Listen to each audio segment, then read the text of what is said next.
বিরুদ্ধে আমরা রুখে দাঁড়াবো। কারণ এই যে এরা যারা দারুল উলুম হাটহাজারীতে হামলা করেছে, এরা হাটহাজারীর দুশমন না, এরা মূলত ইসলামের দুশমন, এরা মূলত মুসলমানের দুশমন। কখনো তারা হাটহাজারীতে হামলা করে, কখনো তারা কাকরাইল হামলা করে, কখনো তারা টঙ্গীতে হামলা করে। এই সব দুশমনের সুতা একসাথেই বাঁধা।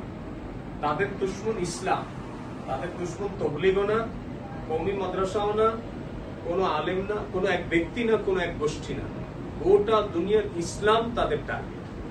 ইসলামের খেদমত যেখানে যার দিয়ে বড় হচ্ছে তাদের উপরে তারা হামলা করছে, তাদের বিরুদ্ধে তারা ষড়যন্ত্র করছে। এই জন্য আমাদেরকে সতর্ক থাকতে হবে, হিম্মতের সাথে চলতে হবে। আমরা বিচ্ছিন্নভাবে শুনতে পাচ্ছি, আজকে দেখলাম ভোলাতে একজন ইমামকে মানে ধারালো অস্ত্র দিয়ে কুপায়া তাদেরকে মেরে ফেলছে।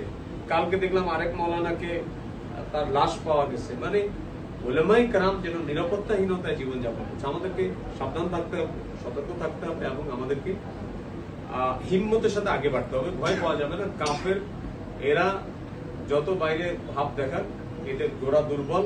কেননা উলামায়ে কেরাম এবং মুসলমানের সাথে আল্লাহ আছে। জাহেরি ভাবে এটাই দেখা গেছে, যুগে যুগে নবীরা দুর্বলই ছিলেন, আর তাদের দুশ্মন প্রতিপক্ষ জাহেরি ভাবে বহুতই শক্তিশালী ছিল। কিন্তু হার জামানায় নবীরাই বিজয়ী হয়েছে, হকই বিজয়ী হয়েছে। ইনশাআল্লাহ এখনো তার ব্যতিক্রম হবে না। আল্লাহ আমাদেরকে বিজয় দিবে ইনশাআল্লাহ।